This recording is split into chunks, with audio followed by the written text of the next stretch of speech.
What's up, Doc? Welcome to the Docs Get Money podcast.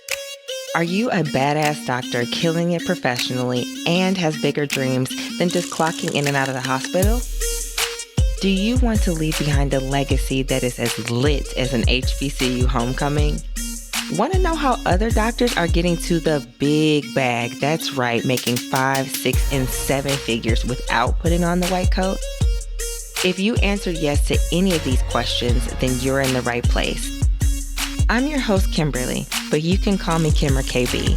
I went from being a burnt out and overwhelmed emergency physician to the founder and CEO of 2 6-figure non-clinical companies and beating burnout along the way.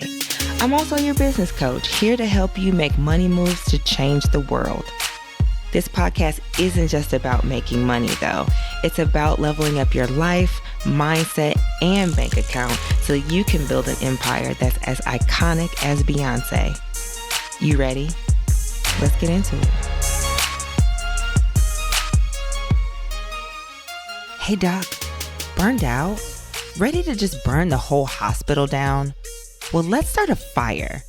Okay, no, not in the hospital, but in your bank account. And from side hustler to CEO, my signature one-on-one business coaching program, you'll transform your burnout into a fire and start your own profitable coaching, consulting, or midterm rental business and make clinical cash in 90 days or less. That's right, 4 or 5 figures in 90 days or less. This is only for doctors who are done being overworked and undervalued and need a way out of the hospital now. With your fire offer, you're not just dreaming about escaping clinical practice, you're building your own emergency exit. In 90 days, you could be your own boss, making bank, and actually enjoying your life again. So are you ready to swap those singed scrubs for CEO status? Then hit me up at Dr. Kimberly B on Instagram with the word burn, and let's turn that burnout into the bag.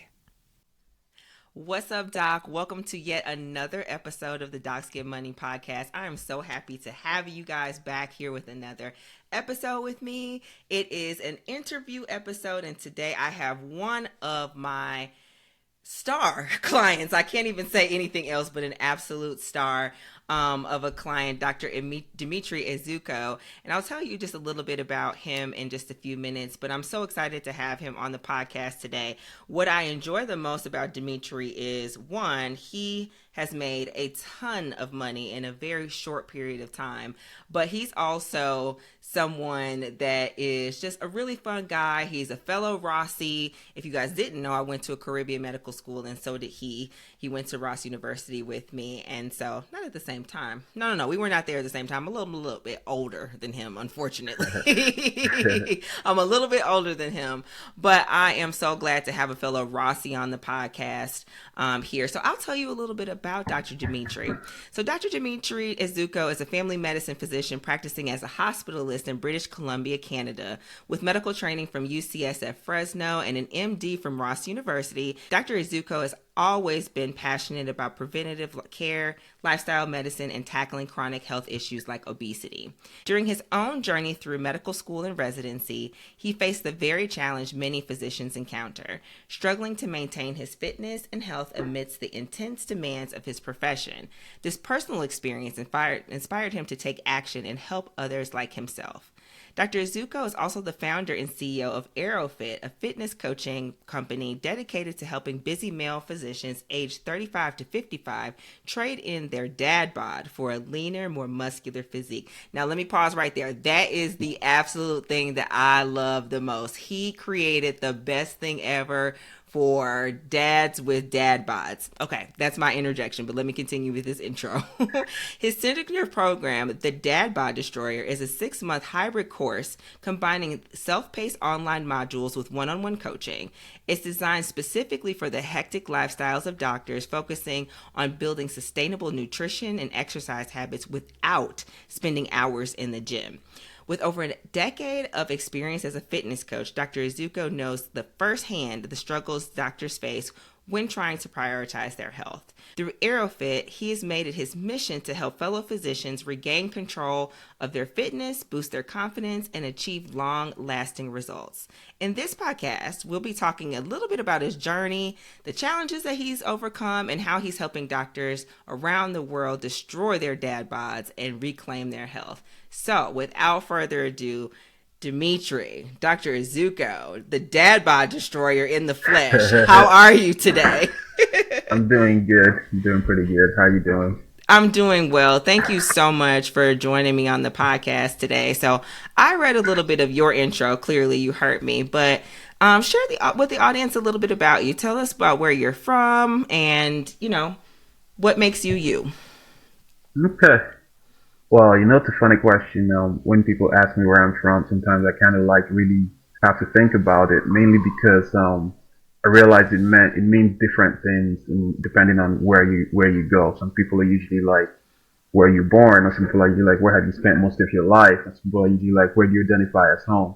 But I guess I'll just start with my origin story. So I was born in Nigeria, the eastern part of Nigeria, so I'm Igbo. First son of 5 boys. We ate a lot. So 5 boys. Yeah, I'm sure it's busy in your house. yeah, it definitely was. Definitely was quite busy. But it was also fun too, because our house felt like a unit. So I think that really helped with our upbringing. My brothers and I are very independent, and we're not really friends reliant, but we tend to make really quality friends because we've always kind of grown up. We're kind of close in age, 2 to 3 years gap between the first and the last. So we've always grown up people always wanting to hang out with us because there's 5 of us, or whenever we go to someone's party, it is a party because it's 5 people at the same time, kind of thing. So it kind of really helped the upbringing. And then I spent I'll say probably 10 years of my life in the eastern part of Nigeria before we relocated to Lagos with my family. And then I was in Lagos. I pretty much did all of my junior high and high school, pretty much what is equivalent of grade 7 to grade 12 in Lagos. And then that was when we relocated to Canada, Edmonton, Canada. It was funny story before that. My mom was a nurse in London, England, for a good part of when I was a teenager. So she always knew that she didn't exactly want to raise 5 boys in London because of first it was becoming very super expensive to live in London compared to North America, and then secondly she had the insight that 5 black boys in London would most likely have her living more living in questionable neighborhoods, and then the gang violence there was really, really intense at that time, especially her being in nursing. She's seen a lot, so she was like, "Now, never want it pretty much be like a death sentence." So when an opportunity came for her to move to North America, with there's much more land in North America, so it's easier to live in a bigger accommodation and all that. So that was when the opportunity presented itself. She was like, "Okay, I think we can all relocate." So she moved to Canada first. So in Edmonton, it gets super cold. I'm talking in the winter times, it can get to 20 below Fahrenheit, mm-hmm. or 30 below Celsius. So I remember my mom went there first and she experienced the winter. So she told us, she was like, "Yeah, it gets as cold as negative 30 degrees Celsius here." And I told her, I was like, "Honestly, if you didn't want us to come, just say so. I suppose just stop making shit up. Why would a place on earth where human beings live be negative 20 degrees Celsius? That's colder than the freezer." I just couldn't comprehend how somewhere is colder than a freezer and people exist there. So let me pause you right there, because I'm from Wisconsin, as you know, yeah. And I had heard the same thing. There's black people in Wisconsin, and how cold does it get? And I'm like, it doesn't get as cold as it used to get, but I do remember definitely sometimes with the wind chill in the winter time getting negative 20s, 30s, things like that. But we're 100% in the house, nobody's going anywhere. Yeah. Were you guys still was the town still functioning? People would still go outside and still do stuff in that type of weather? See, that's the thing. They don't care. There's no such thing as canceling school bus or canceling school time or like not It's like coming they to don't give a work. Like, shit. yeah, they definitely don't. You can't call in. That's the thing. Because of the amount of winter abuse that town is used to, you can't call in and say your reason for not coming into work is because it was a snow day. They'll be like, so are you gonna miss a whole month then? Right.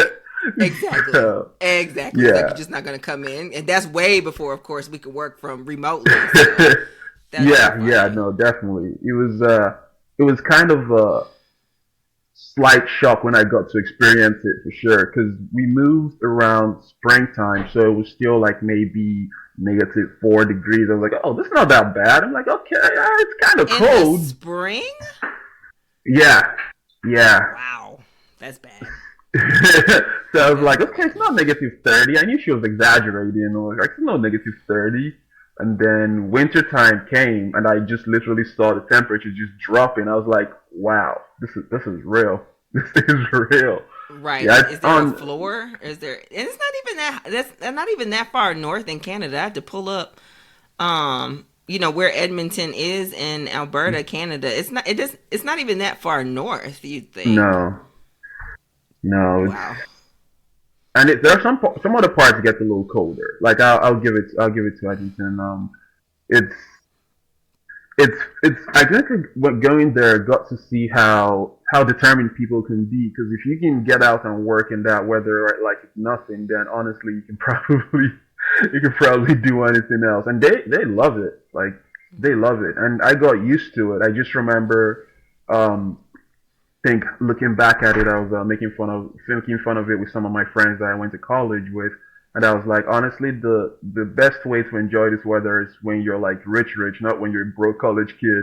Because when you're rich, you go from your heated car to your heated driveway to your Right. heated office back to your heated driveway. Some people actually had heated driveways that melted off Hmm. the snow, like the hockey players. So I was like, it's not this weather is not meant for people that have to walk to the bus stop and then No. walk to the campus and all that. So yeah, but yeah, the diehards that are there have been there for a while, and they're adapted to it. So okay, cool. Well, they get because you just have to. There's nothing else that you can do to adapt to it. So how Hmm. old were you exactly when you moved to Canada? I was 18 years old, so I was just Okay. about to be Okay. 19. Yeah, Okay. Okay. And then did you yeah. go to school in Canada for undergrad as well too? Yes, yes. So I came to Canada, and then I started at McEwen University in Edmonton, Hmm. a Bachelor of Science in Psychology. Honestly, the first why I chose psychology was a little funny, because I was like, the goal has always been medicine. Like it's all like literally, I can't consciously remember myself thinking of doing anything else in my Hmm. whole life than medicine. So the goal has always been that. So everything else was like, how can I get to that, right? So I guess I have to backtrack a little. In Nigeria, I think Nigeria kind of followed the UK system where Hmm. you can go directly from high school into med school. But then it's like you do, I think you do med school for like 4 years or whatever, and then you do what they call housemanship and all of that. Um, so but again, I knew that Nigerian med schools weren't going to be as respected as if it was a North American med school. So I kind of like had that weird conundrum where I was like, should I stay back and do med school here in Nigeria and then try to like transfer? At least I might end up being like an even younger doctor. Or should I Hmm. just cut my losses and just move to Canada and then do a full on like bachelor's and then get in later type of thing? But after that, I was like, honestly, it really doesn't matter to be a full-on young doctor if I can't even make use of the degree if I eventually want to Right. come across. So I decided to scrap that and then move to Canada with my family. But I guess all that to say, like, the reason I chose psychology was because I was like, honestly, I don't really care for any of these degrees like that. And I heard that it's Bachelor of Science that is the most popular thing for you to get before you go into medicine. So I'm just going to choose Hmm. Bachelor of Science. I was like, I don't really care for physics like that or chemistry like that. So I don't want to do a physics major or a chemistry major. I was like, to be honest, I don't even care for biology. I don't even see the correlation. You're talking to me about plants. I want to treat humans. So, I That think makes sense to luck me. Yeah, luckily, like for me in high school, I was mostly a top student for like most of high Hmm. school, and I found a way to balance being a top student with social life and all that. So I had that mentality coming from Nigeria, and being a high school student, I was like, yo, I took like 10, 11 classes, and I was still able to make A's, and all these college classes are like 4 classes. So I was doing that math. I was like, of course I can handle 4 classes easy. Hmm. And then when I started university, so I was like, the one thing I know I'm not going to handle is all those science majors. So I chose the least science of them all. So I chose that I wanted to do psychology. And it was very, I actually really enjoyed my psychology degree, especially my psychology classes. I guess the one thing that I wished more from my Bachelor of Science Psychology was we dealt with more of the, I think they preserved a lot of the, in my opinion, the interesting psychological aspect for the art psychology, and for us it Hmm. was more focused on like the neurochemistry psychology kind of scenario. And I was like, man, that's that science shit that you guys are trying to sneak in again. I just find it but interesting that you're trying to avoid the sciences, but yet and still you wanted to be a doctor at the same time. Like, I don't yeah, know. I I just was, find that funny. yeah, my interests were kind of I guess my interests were interesting. Like for me, I guess looking back at it now, I would say what they consider like book smart enough to get by any subject, Hmm. but I never really found any subject that I truly enjoyed. Hmm. I think there was only one subject that kind of came close to it, which was math, and that was probably because my dad, kudos to him for that from a very young age. When every kid first reaction is to be scared of math.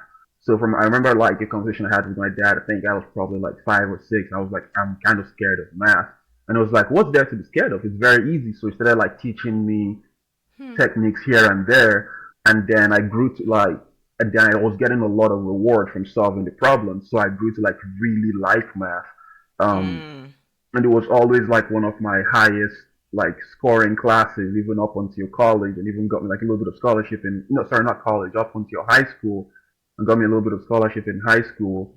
Um, but I think I liked it because of the reward I got from solving it. But I never really was able to really get in and enjoy like the sciences or think it's like, oh, it's so cool that I made this light go on, or it's so cool that I did this. It never really like interested me like that. If I'm being really honest, I was just like, okay, what do I need to do to get an A? Because when I get an A, it's gonna look good on my report card, so I can get into med school and the real shit Right. starts.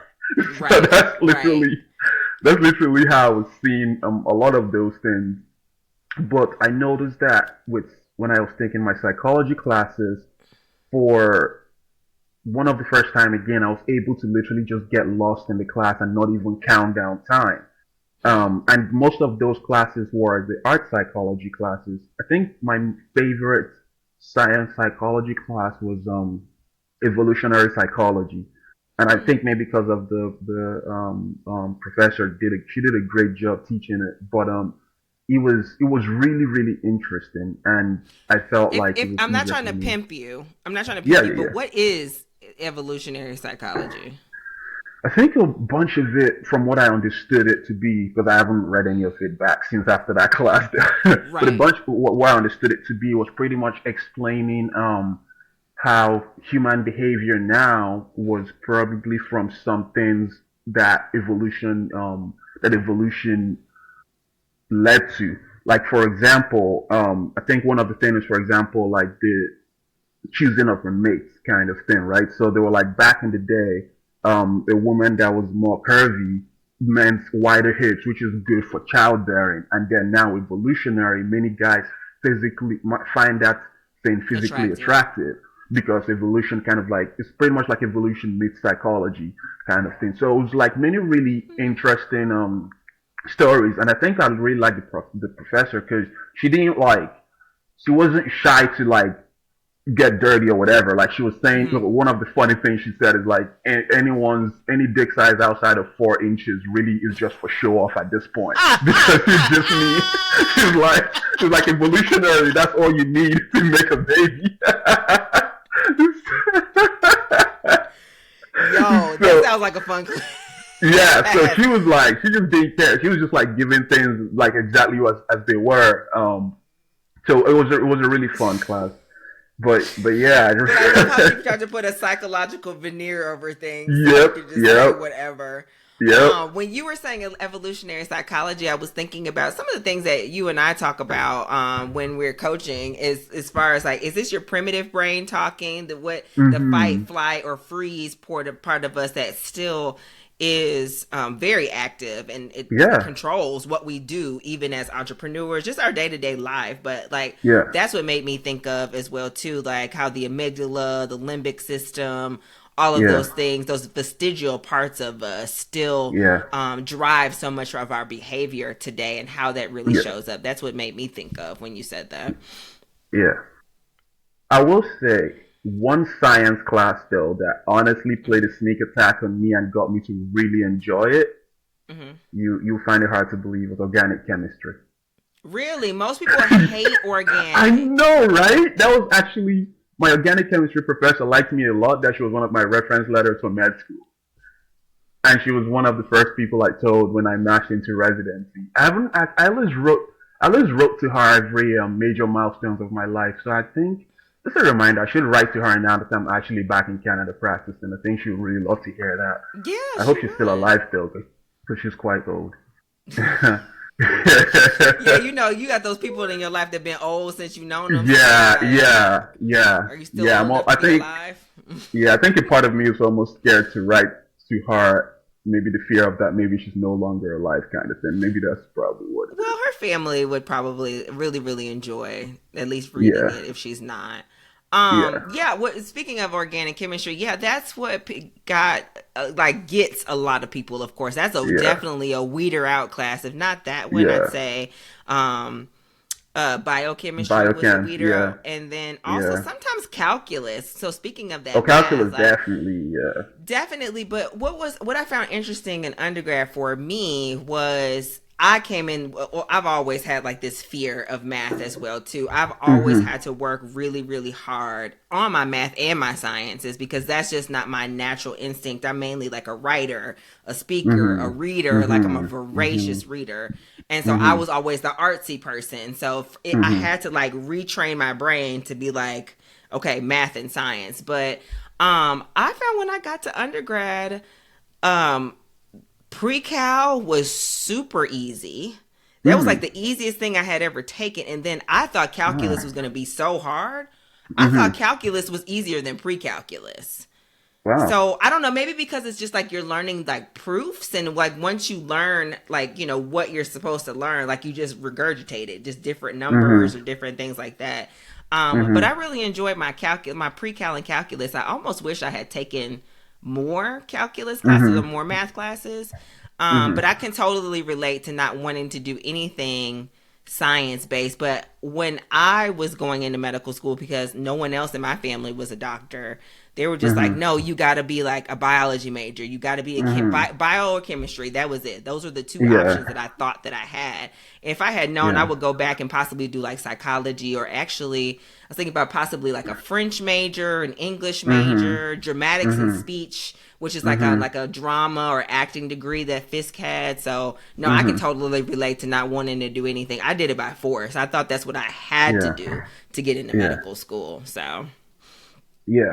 Yeah. No, the advice out there for getting into medical school tends to be pretty restricting unless you actually have family that not just is in medicine, but in medicine in that country, right? mm-hmm. So like, yeah, my parents were like in medicine because my dad is a pharmacist, and my Okay. mom's a nurse, Mm-hmm. but based on that, I still had to look up a lot of the things for myself to like know what route I had to take. And when that was when I read that, it has to be Bachelor of Science. But now looking back at it, I'm realizing it didn't have to be Bachelor of Science. It just was because Bachelor of Science in the core program covers majority of the medical prelims already. So they're like, oh, this Right. is the easier route because it covers all of this. But if you want, you can also take a Bachelor of Arts or Bachelor of whatever you enjoy, and then have those as your electives.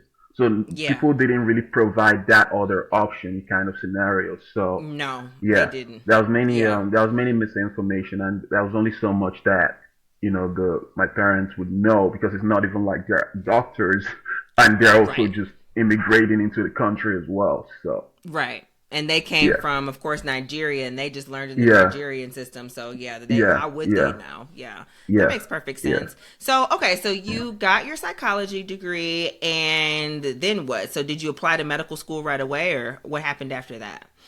Okay, so that's actually a funny story. I think one of my first tests in life was in college, because like I said, I wouldn't say luckily smart, but I think I was one of the kids that was born and placed a high expectation on myself without meaning to. So my mom has always said that I was like, a really smart kid, very inquisitive. I was asked whys a lot. And as early, and that's pretty much as when it's pretty much she said as early as maybe 4 or 5 years old, I said I wanted to be a doctor. I didn't have any reason. And she said that, I kind of like threw an indirect shade at my dad because I was like, I don't want to be a pharmacist like dad. I know I want to be a doctor. So she was like, what does pharmacists do to you? Obviously, no disrespect to pharmacists, but, she was like, oh, he knows what he wants to do. Um, so with that, I think like the word kind of spread to like pretty much all families and friends. Like, oh yeah, that's our doctor. So I was being called that from pretty much like a young age. And then I was lucky-ish enough that I knew how to do what I needed to do to get to the next phase, even if it's not something I'm really interested in doing. So it was a little easier for me to like make good grades in high school and balance it with a social life and feel like I had a really good grasp in things. But then when I got to college, I remember my very first semester, because I thought, well, if I could handle 11 classes, my 18-year-old brain was thinking, if I can handle 11 classes in high school, then 4 classes is going to be a joke. I don't even need to put in that much work.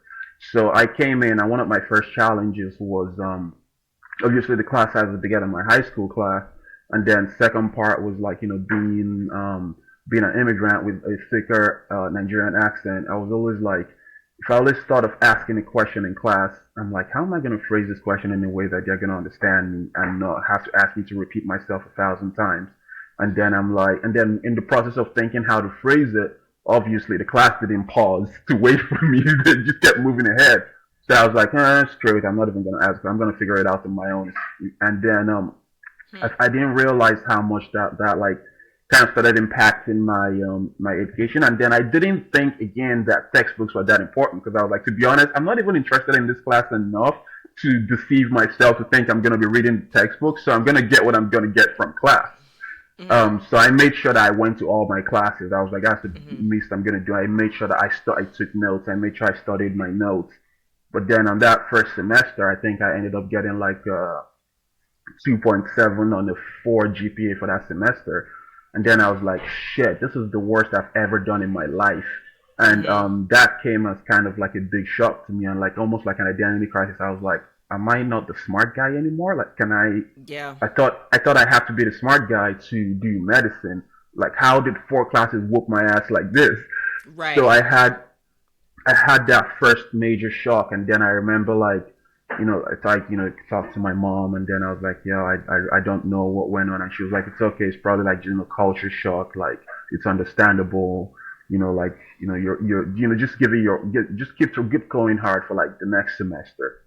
And then it's funny now, but it wasn't funny then. So in the next semester, not too much changed because I don't really know what kept going hard meant. I was just like, okay, I'm just gonna study. Maybe if I studied an hour a day, maybe I'm gonna study like an hour and a half now. I'm gonna increase it a little bit, right? So I still took the same four or so classes. I increased the study time a little bit. Still was like, honestly, I'm not going to spend hundreds of dollars on buying textbooks because my international student fee is already super high enough. So I'm just going to just take good notes. And plus, I'm probably not going to even read this textbook. So it kind of made almost the same mistake again, but thinking I did better by increasing my study time. And then I came out with a 2.3 on the 4 GPA. So it was even lower than the first one. And then, my, and then my parents' attitude changed real quick from culture shock to like, what the hell is wrong with you? Right. Something's wrong with me at this point. Yeah, like, yeah, what the hell is wrong with you? Like, you seeing that, like, how, do you not know how bad this is? This, like, pretty much like they're just pretty much the patient was gone. They were like, "Yo, you can't keep doing this. Like, you went from bad to worse. Like, what the hell? Like, do you even Right. still want to go to medicine? Like, you understand you have to do like top grades and all that." So I remember like of course, the self doubt intensified, and Yeah. then we were. I remember like we were gonna go to, and I think the fall was really felt for me because I was always used to being celebrated because my grades were always like on point. So I always literally got everything I wanted. So this one time, it felt like the light was just turned off on me, kind of scenario. So I was like, shit, this. I think that's what I meant by I set high expectations for myself that my when I'm not in my greatest, it just was it felt so exaggerated. Mm-hmm. So I remember like started looking around and I was like, man, what is gonna happen? Like does it mean I can't do medicine? Does it mean I'm gonna have to look for something else? Like what else can I even consider doing? And then I thought about being a lawyer because I mean as a Nigerian, I thought those are the only other options. And then I was like, man, lawyers read a lot of books and I hate reading books, man. But maybe if I try really hard, I might be able to do it. So I remember going to talk to the my college guidance counselor. And then I was like, man, I really want to do medicine, but I mean, you've seen my pretty much my first year GPA. The share was 2.7 and 2.3. And I'm seeing that they're not even looking at people with a total of 3.8 GPAs. If I'm doing the math right, I have to almost get a 4.0 all through the semesters, and I might not even get a chance. So, like, I'm at the end of the road. What do you think about law? so he was like, you're gonna kind of face the same problem in law too. It's not like the GPA requirement is a little lower. I was like, shit. And then he was like, he said it without saying it that I should pretty much give up. Like, because he was like, this, like you said, your math is not mathing out. So he was like, do you even Right. have volunteer hours? I was like, what? I don't. I was like, why would I work for free? What do you mean volunteer hours? I don't even have any. You want me to so study and work for free? Are you yeah, kidding me? yeah. I could see the look in his face of like, yeah, this guy ain't gonna make it, and I was like, shit. So I remember going back home, like really feeling really down, and obviously I didn't want to tell my parents that consultation. So I think I remember one time, I think my parents thought I had gone to bed, but I was like going out to pee and I could overhear them talking. Then this is honestly one of the first time I'm saying this out loud because I didn't know the memory was still there.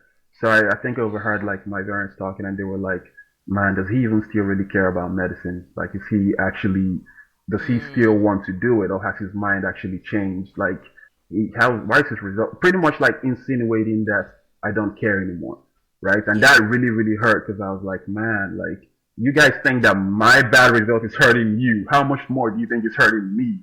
Right. Kind of scenario. So I just felt beat down from both ends. But then I was like, you know what? I'm gonna do what I do best. I'll figure a way out through all this boring ass science classes I don't even like, and Mm-hmm. just figure it out. I'm gonna figure it out. And I was like, medicine is the goal. I'm gonna do medicine. If I don't do medicine, I don't see myself doing anything else. Maybe I'll join the military and just that's it. Two exact opposites. I was like, I'll just do that. That's all else I can see myself doing because I've always been fit. So I was like, I can figure that one out. so, Mm-hmm. um, so after that, I guess then that's pretty much my story. So after that, I did my third year. So come third year, at least by this time, I've done most of my prerequisite courses because those were like my Mm-hmm. first year of basic sciences. Sorry. Come second year, I had room to take a little more of like the psychology classes, and then I started like being strategic with like pairing classes together because I was like I can't load so much hard classes in one semester. So they're like getting more strategic with that, and I ended up doing pretty well in that semester, and that was my first. That's so I was doing really well in that semester, except one class, organic chemistry. So that was like my Mm-hmm. first go at organic chemistry. But I noticed that I was always falling asleep in class. Like I chose an 8 a.m. class, and I don't know why I always falling asleep, and that was when I realized. I was about That's to when say, I I. don't know why they do that to us science majors because it was the same thing at Fisk. It's like everybody else's class gets to start at like 9, 10, Yeah, 1 yeah, p.m. But the Yeah, science majors got to get up at like 7, 8 o'clock and be in the yeah, lab for all yeah. day long. It's like, why do y'all do the science majors like that? Like, I don't understand it. Yep. I was always falling asleep, and then I could only see the look of disappointment in my organic chems prof's face. So I remember because there's a deadline to drop a class, right? Remember Mm-hmm. my first test of organic chemistry, 40%, class average 45%.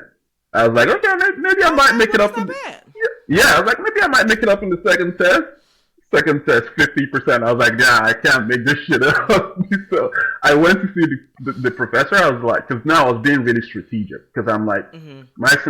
my thing was already not that great in the first year. I have to start increasing the GPA. So if there's a class that's gonna derail me, I don't care if I lose that money. I'm dropping it before the drop deadline. Mm-hmm. So I talked to the professor, and then we like did some math together, and then I realized that the numbers I'm gonna have to get to even think of bringing that grade up to like a B plus is gonna be astronomical, like 90%. I was like, bro, I'm struggling to make 50%. I don't even think I can get 90% on the final. So I Mm-hmm. dropped the class. And then when I came back in my third year, um, at this time I had started working. I was working as security on weekends and on holidays. So by third year, like my zeal and my passion was like really up there because I was like, one thing I know for a fact is that for as long as I have air in my lungs, I will make it through to medicine somehow. So I'm gonna at least never say I didn't try. So I'm gonna try to bring my GPA to as good as I can get it. So by third year, my so every year my GPA steadily rose and started being in the threes. So Good. by third year, I retook organic chemistry, but I took it with a different professor because I was like, I still have the first professor's well, I'll say the first professor. Her name was Dr. Barbara. So I still have Barbara Miguel. So I still have Barbara's face. She's East European, so she's a little like a Russian descent. And I really like them, but they can be really intense. If you they don't like you, they'll tell you Mm-hmm. straight up. So I still have that face etched in me. So I was like, I'm gonna repeat this class, but with a different professor, because I don't want any kind of like bad blood. And I was like any type of like I was all in my head. So when I repeated it with a different professor, so on my security shifts, I was like, I know organic chemistry is hard. It's definitely shown me that it's hard. My GPAs have been mostly A's now, and I need to make this an A. So literally from the first day, like every day in my security shift, while I was working night shift, I was just literally just studying chapters in advance, just drawing structures, reading it, Mm. drawing structures, and I was just like, I started seeing the pattern. I was like, oh, this fits this, that fits that, and because of that, and then the first test that we had, class average was like 40% as usual, and that was an 85%.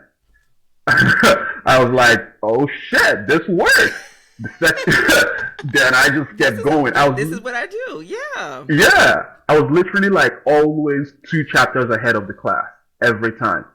And I was all going to all the office hours, solving all the questions in the textbook. So I was like, listen, man, I'm coming for this medicine. If this is what I have to do to get to it. Yeah. So the second midterm comes around, class average is like 50%. I was at 90%. And then overall, I ended up getting an A in that class. So I was like, all right, I'm gonna do the next level of organic chemistry. That's 263. And then the only person that was available to take it was Barbara. I was like, shit. So even though, Excellent. yeah, so even though I got an A in the organic chemistry 261. I still somehow thought that maybe I got it because of the teacher, as opposed to Mm-hmm. it getting it because of my hard work. So I think that's why I was a little scared for like seeing Barbara's face because I still remembered me just like literally butchering the class before. So I had to like give myself a talking to. I was like, yo, you figured out the strategy. Just keep doing all the work and being two steps ahead. So I especially took the 8 a.m. class for Barbara and I sat in the front row. I was like, this is what I'm Mm. going to do. I'm going to repeat the same thing, but I'm going to show you. So I sat in the front row and then literally just started teaching. I started doing the same strategy. I started going to all her office hours. So that's how we started actually bonding because I was going to all her office hours and then always going like a chapter ahead. She's like, wow, you're already here? I was like, yeah, show me. Did I get this right? So first midterm comes, and Barbara is a little more strict to her. I feel like I test a slight harder, and it was a harder class. So first midterm comes, class average was like 45%, and that was like 80%. So Barbara was, of course, she noticed me at this point because I've been coming to her office hours. Then I was literally that kid. But other times she asked questions in class, my hands are up. And so one time my hand was mostly the only one up. She was like, anyone but Dimitri. I was like, all right, cool. Everybody but Dimitri. Put your hand down. I know you know the answer, so put your hand down. Yep. I was like, I don't care. I'll be the nerd today, but I'm gonna get this MD. So I kept doing all the classes, and then I was obviously telling Barbara about my dreams of getting into medicine. And then I think one of the things I can never forget was like towards like the end of my semester, when I told her about like if she would be okay with like being a referee for me for like medicine. She was like, "Of course, you're my rock." And I was like, "Oh." So I was like, "Thank you," because I felt like if I felt that scariness about her, most people felt it, right? So most people probably didn't want to go to any of her office hours, but she doesn't bite. She just looks very intense. But so I think the fact that I was able to like see through that, and created that bond with someone I was very scared of made a very big impact for me. So, but after that, yeah. I'm gonna pause you. That is such an incredible story. On so many different levels, but that story kind of happened to me when I got to Ross. Like I had always done well in undergrad. I graduated like magna cum laude. I got, a 4.0 for the first time in my master's program. Like I ended up graduating like a 3.8 or something like that for my master's. So when I got to med school, same thing with you. My first two tests was like, what's the 50%? And what? Like, oh, I'm gonna fail out. And you know how Ross is with our midterm exams and things like that. I was like, oh, Ross is cutthroat. I'm like, right. I was like, I'm gonna fail. Like, I got myself all the way on this island and told everybody that I'm about to ship myself to this middle of nowhere, Dominica, not the Dominican Republic, Dominica. Nobody knows where I was going. And then I'm like failing these tests, but it was the exact same strategy that I had to do that you did. It was like, I had never felt like I don't need a tutor, office hours for what, all of those different things. But when I humbled myself and did exactly what you did and was like, okay, I need to be dedicated. I need to study. I need to pre-study, to get familiar with the material and expose myself to the material as much as possible. That's when shit changed for me as well too. I had no idea that you went through that, and like organic chemistry kind of made you, because the other thing I would say is I kind of had the cheat code. I went to a high school in Wisconsin where we could take organic chemistry as a high school student. So what we did in one semester in undergrad, we did it over the course of the whole year in high school. So when I had my first semester of organic chemistry, I knew all of the stuff already. Like I was acing it, I was blowing it out of the water, and then I felt like I had a really strong foundation for the second semester to do it, like exactly like you said. But that was my cheat code for organic chemistry, and I still didn't get an A. I still ended up with getting like B's, and I think like a B plus. But yeah, that it sounded like organic really, really made you. But I love the fact that it really, brought your determination out of you. It really kind of brought the zeal. It's like, no, I'm going to do this. This is do or die, no matter what it takes. I'm studying at work. I'm doing all of those things. And I just love that. Yeah. I think I ended up really enjoying organic chemistry so well that I remember like talking to Barbara, and I was like, I never thought about this, but I'm thinking maybe I want to switch my minor to organic chemistry from as opposed to biology. And then she looked at me and she was like, Dimitri, don't do it. Exactly. I'm looking at you like, what drugs were you experimenting with in undergrad? No, definitely not. So I really appreciate that candidness of her. She was like, just don't, pretty much like in that don't do it. Like it was so loaded that I realized what she meant. She was like, don't live life on hard mode for no reason. So I was like, thank you. Okay. I'm not gonna do it. But Okay, Yes, so that takes you through pretty much undergrad. So, like I said, yeah. so what happened when it came to apply to medical school? How did you get to Ross more specifically? So I tried my first attempt of applying to medical school. I decided to first try the application process after after my second year, getting into my third year, because for two reasons.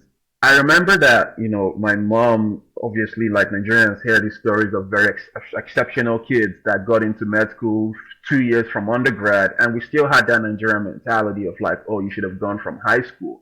So my mom was like, Mm-hmm. you've always been smart. They did it. I mean, you got good in your second semester. Yeah, you might as well. So I was like, you know what?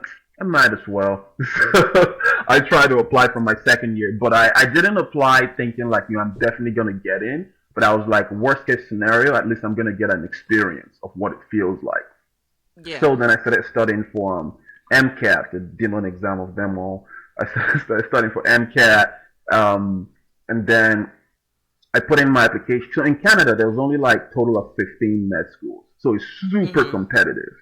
Um, and but then for going to med school in the states, I really didn't understand that system because first of all, I didn't even know. At that point, I haven't known that much states in the state or where each is located or like what is like, let's say like a HBC. I didn't understand any of that lingo, so it was so intimidating for me to even think of where to apply.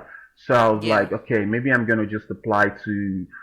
I just lost like many more. I'm gonna apply to one med school in the states, and I applied to Baylor University. I was like, I don't even know why. I was like, it sounds cool, whatever. I'm gonna apply there too, just to beef up my application. Um, and then of course, and then I did. So I took my MCAT the first attempt, and wasn't that great. I think it was like low Mm-hmm. 20s. I honestly can't remember the number. It's probably like 23 or something like that. So I was That's like, higher than I ever got. The highest I ever got was like a 20.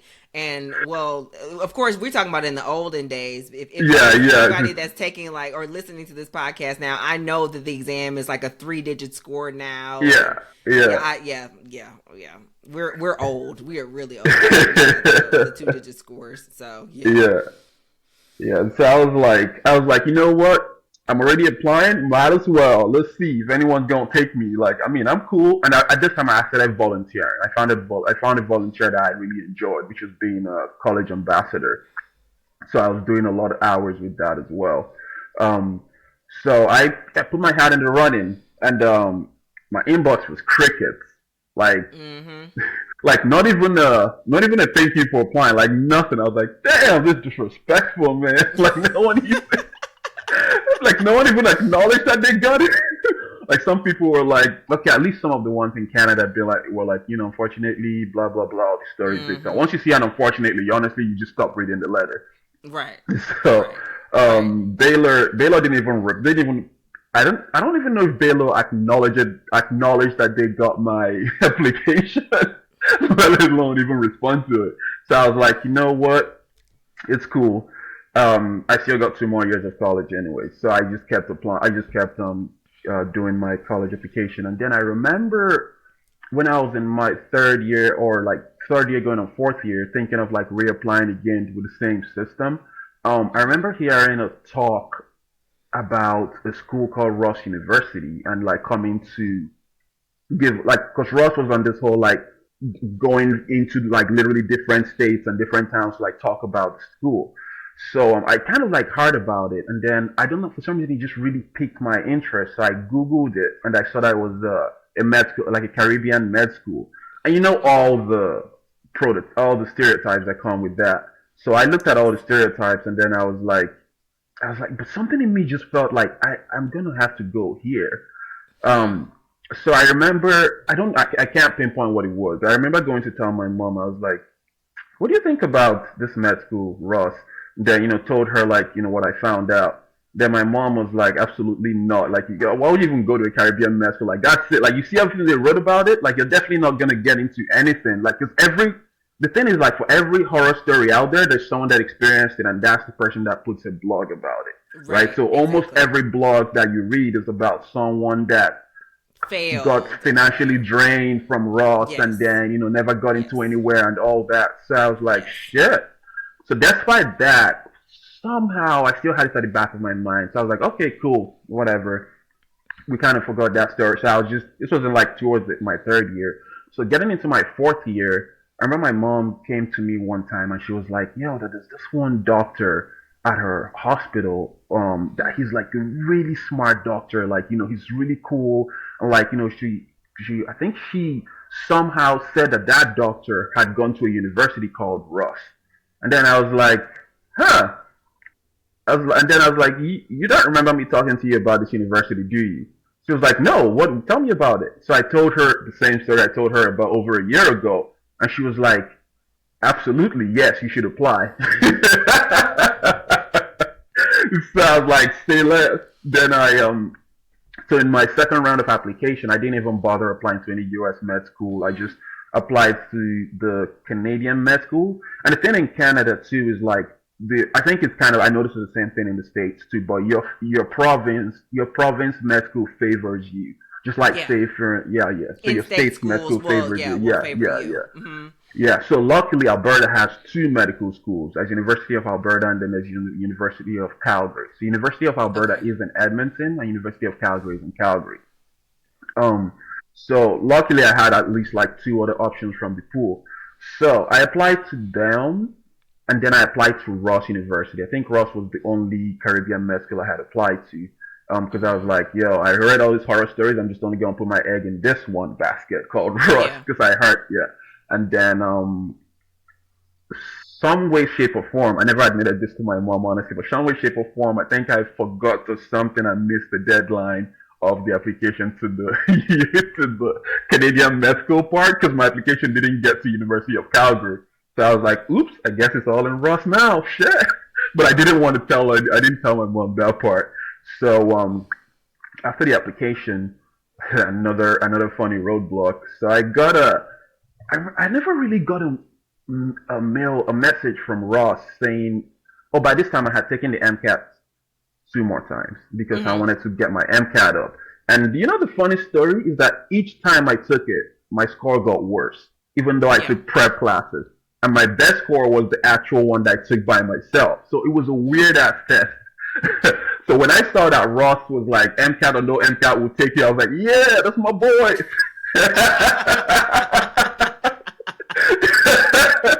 I mean, no, that happened to me too. It's like the more I studied, the worse it got. It seemed like, Yeah. really, like, Yeah. okay, I don't know. So I got to I got an email. So after applying to Ross, I got thank you for application or whatever.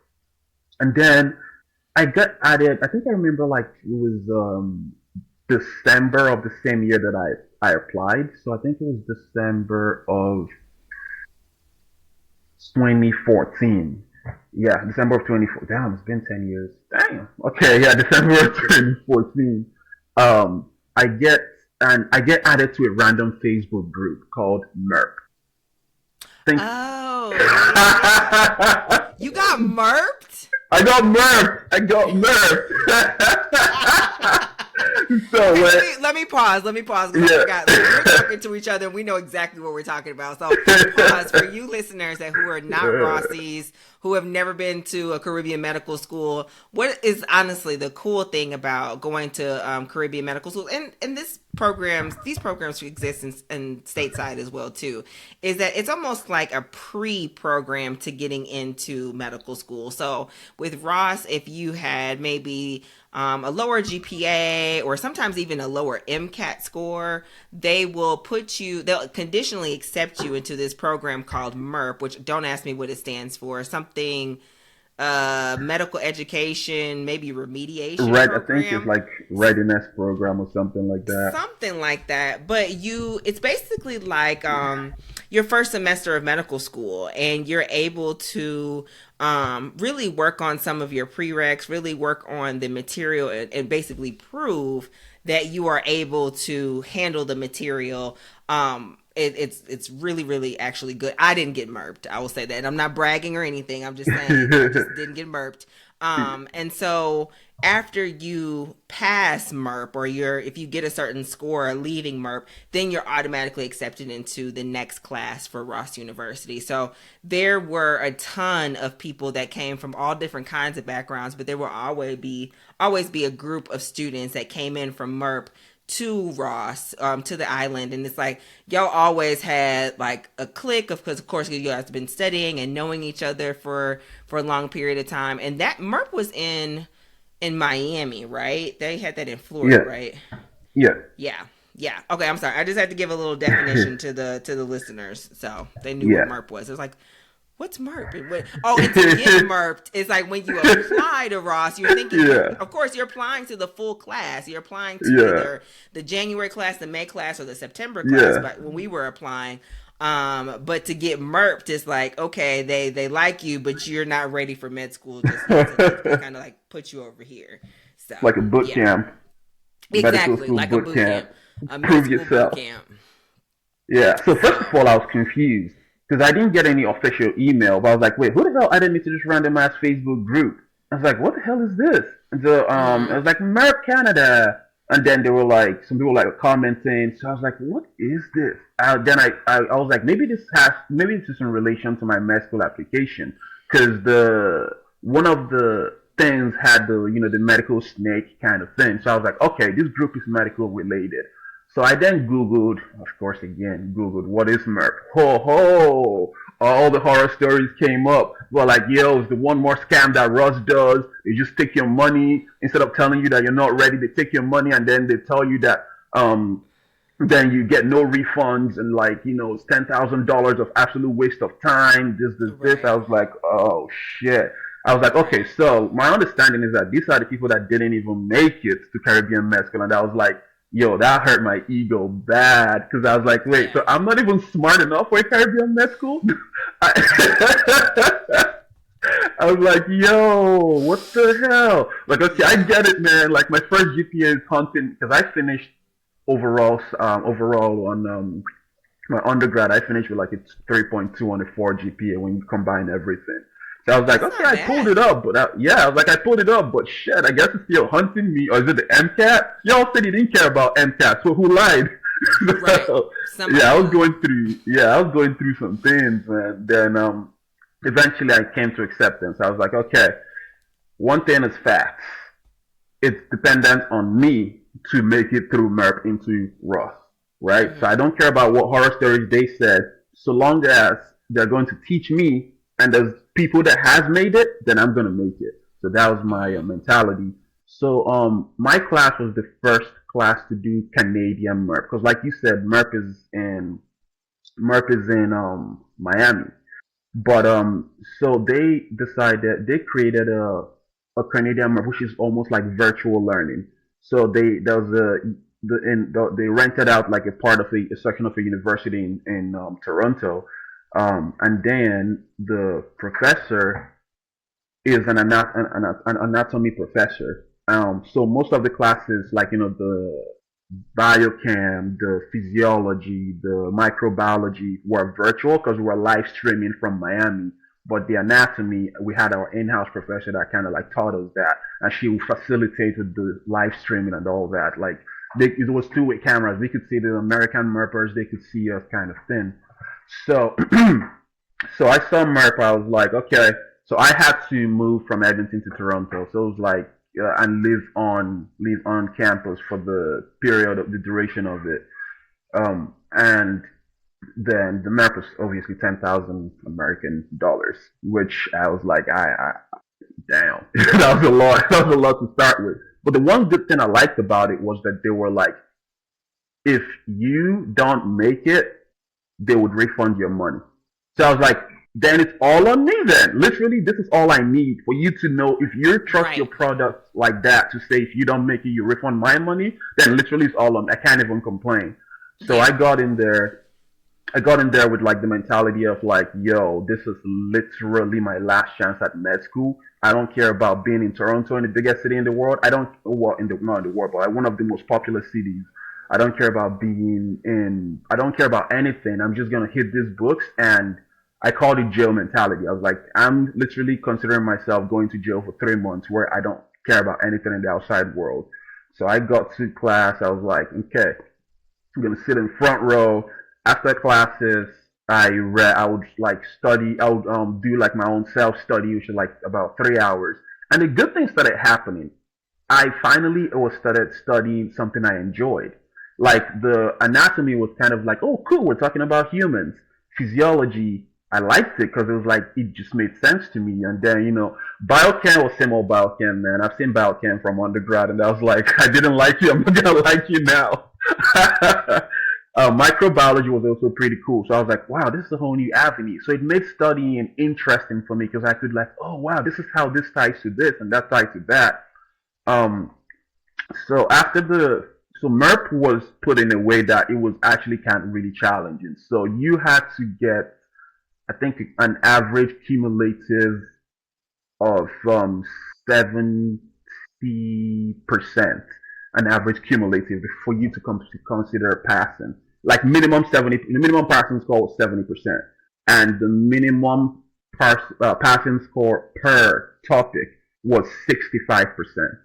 So so even if you ended up getting like 75%, but you say, for example, got 50% in physiology, then they'll fail you.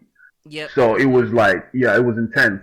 So I remember my very first class, very first test. I think I got like, I was like, yeah, 71%. And then I was like, this is way too close for comfort, man. It's like, I actually put in work. So, long story short, I ended up doing pretty well in Merp, and then was able to make it to Ross. And I remember like when we got that last final exam, showing that you passed and you go to Ross. I remember like I met one of my really good friends and from Merp though. His name is Steven Vu. He's a plastic surgeon now. He's doing his plastic surgery fellowship now in California. So he's Wow. really smart. Yeah, so we met in Merp, and we were kind of like almost roommates. So I remember like we were so excited when we made it. We're like, yo, we're gonna be doctors. It's finally happening. Like we're really gonna be doctors for real. Cause and we Yeah. got like super wasted that night. I remember like we got yeah, we got so wasted. And it was also like happened to be one of the first nights. I'm gonna get personal. It was one of the first nights that I smoked out of a bong. Like smoked out of a bong. Whoa. Well, hey, I mean, hey, listen, after all this time and you are Yeah, wanting to accomplish this dream, I'm sure you were yeah. high as a kite. Yo, I was so high. I was high up until when I had to catch my flight the next morning to go back to Edmonton. But so I can it was a empathize with really good, that. yeah, it was a really good feeling, especially because I was nervous that many of my friends that like knew I was leaving said I was leaving to med school, but because I didn't know how to explain MERP, so I was like, it's kind of like a prelim to med school. So like, okay, well, whatever, you're leaving to med school. So I was like, shit, if I fail this shit, what am I gonna say?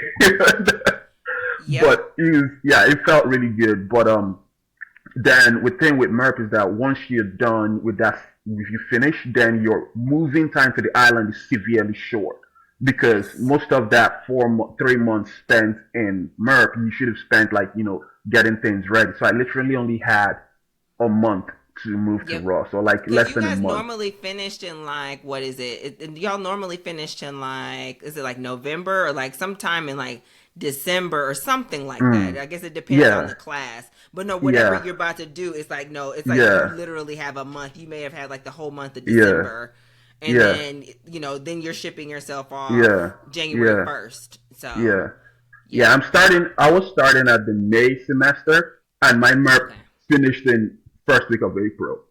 Okay. So Yeah. it was yeah, so it was crazy.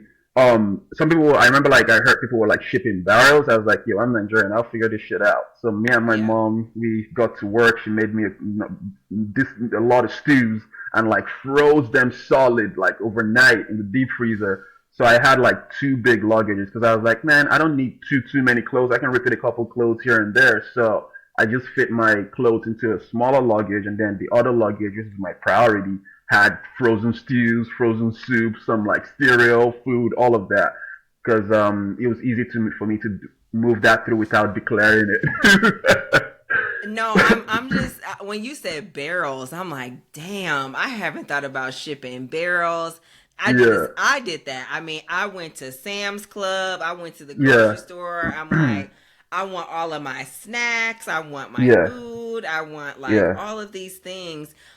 yeah, But everything that you're saying, I wanted to pause just for a second and just Caribbean medical schools in general get yeah, such a terrible rap. Ross yeah, University yeah. has gotten a terrible rap for so many years. But one thing I do appreciate, and what I think your story is highlighting, at least when you were going through Merp, is that if you have the desire, Ross will Hmm. really truly give you an Yes, opportunity. yes. From and I heard the same things when I was, going through as well too, or about what I was applying. Hmm. Oh, they'll just take your money, and the fail rate is this, and all of that, and of Hmm. course it makes you skeptical, and of course it makes you nervous. But your desire for being a doctor is so strong that it's just like, you know what, I'm willing to bet on myself. If this is a door that is open to me, I'm going to try to make the best opportunity of it that I possibly Hmm. can. So that was my mentality going into Ross as well too. But Hmm. Ross gave me so many different ways to actually understand the material. It's not like they just gave us shitty professors and said, okay, we'll figure Hmm. it out. We had state of the Hmm. art anatomy labs. We had the state of the art Hmm. simulation lab that literally looks like you Hmm. walking into a United States hospital. Hmm. We Hmm. had like tutors. We had academic success, which is a Hmm. department that I've never really heard of anywhere else, and I'm sure it possibly does exist, but that's where I learned how to study for the first time. Is really Hmm. like going to academic success after I failed my first two exams at Ross, and Hmm. learning how to dedicate the time, the energy, how to study, how the questions are phrased, really learning how to break down the material in the way that was comprehensible for me. And then after I Hmm. started like really applying myself like you were already doing, Hmm. that's when things went up for me as well too. So I hate in a way that Ross gets a bad rap because through and Hmm. through, no matter what the negative marketing that you may Hmm. pull up on Student Doctor Network or anywhere Hmm. else that you may find, Ross will really truly give you an opportunity if you take full advantage. So I would Hmm. start to, when I was at Ross, I started to kind of still be on the forums and talk to Hmm. people that were applying ahead. I'm like, no, I'm a current student. Here's actually what's Hmm. going on. Like Hmm. it is hard. Though, don't get me wrong. Hmm. It is medical school at the end of the day, but don't Hmm. think that they're just gonna just throw you to the wolves and do nothing Hmm. for you. Like Hmm. that's not really the case. So I just Hmm. wanted to double tap on that because I love the fact that you said that Merp really, like you said, it was you had nothing to lose. It's like, hey, Yeah, they'll give you your money back if you don't. yeah, Um, yeah. I wanted to ask you another thing and go back just a little bit though, because you Hmm. said something about your fitness, and of course now I'm trying to fast forward just a little bit. Yeah, yeah. You are a fitness trainer and a Hmm. fitness expert, but you said that Hmm. your love of fitness came from the longest time. So can you tell Yes. me a little bit about like what actually got you into fitness? Okay. Yeah, no, definitely. I would say that for majority of my fitness accomplishments, I'll thank my dad indirectly and directly without him knowing. Is the fact that I think the earliest story I can remember of my fitness was when my dad told me, or my mom, or my parents told me though, like when my um so usually every morning back when we were kids, my dad always goes for like morning jogs, and then after going for morning jogs, he does like push-ups and a bunch of body weight workouts. So my mom said that like clockwork, I would always wake up whenever he's doing push-ups and go sit on his back, kind of thing. So she, so after, so she said I kept doing that, but I didn't remember. But then I remembered one thing I remember was like when I was I think 7. So I noticed my dad was like going for morning runs, and then I was like, man, I want to follow you and I want to go for morning runs with you, like, because I always looked at my dad as like, as if he's doing this, that's what men do, and I'm a man too, so I want to do it. So I was like, well, you're doing this running thing, and you're a man. As far as I'm concerned, we're both men, so I should be out there running with you. So he was like, no, you're too young. Maybe when you become a teenager or something. Because he was literally like running out in the streets. So I kept asking him, and I think when I was like 8 or so, 8 or 9, he was like, all right, cool, whatever, come with me. So I was super excited. I couldn't like sleep the night before. I was like, yeah, I'm going for a morning run. And then what I didn't take into account was the fact that the morning runs were, for me, going to be on Saturday morning, because obviously I went to school Monday to Friday. And for me, it was going to mean having to wake up at 6 o'clock on Saturday morning, because my dad does it before he goes to work. So I completely forgot about that part. So the first week was obviously full of euphoria and excitement. I was like, yeah, I did a run. I came back, told my mom about it. By the time the second week came along, as a kid, I already forgot the commitment I made. And I was looking forward to sleeping in, waking up at 10 a.m., watching cartoons, eating cereal. So the next morning, that next week, my dad's like, all right, time to run. I was like, what? Like, is this how it's going to be now? And then I was like, no. He was like, nah, you started it, you have to keep doing it. I was like, damn. So that's pretty much how my fitness journey started. I was like, why did I put myself into this? I can't even sleep in on Saturday anymore. But then from there, eventually, I kind of like got to, honestly, till this day, I'm not a huge fan of running. I'll just say that right now. Yeah, same. But I got one thing that did for me was teaching me like, consistency. And then from there, I got to like start modifying my exercises. Because I remember another thing that was also a big marker for me was I used to watch a lot of WWE as a kid, like watching wrestling and stuff. So I liked the build of Dwayne "The Rock" Johnson. So I remember asking my dad, I was like, do you think I can ever be as buff as that? Then my dad was like, well, if you lift weights, and you could. All I needed to hear was I could. I was like, all right, I'm gonna figure it out.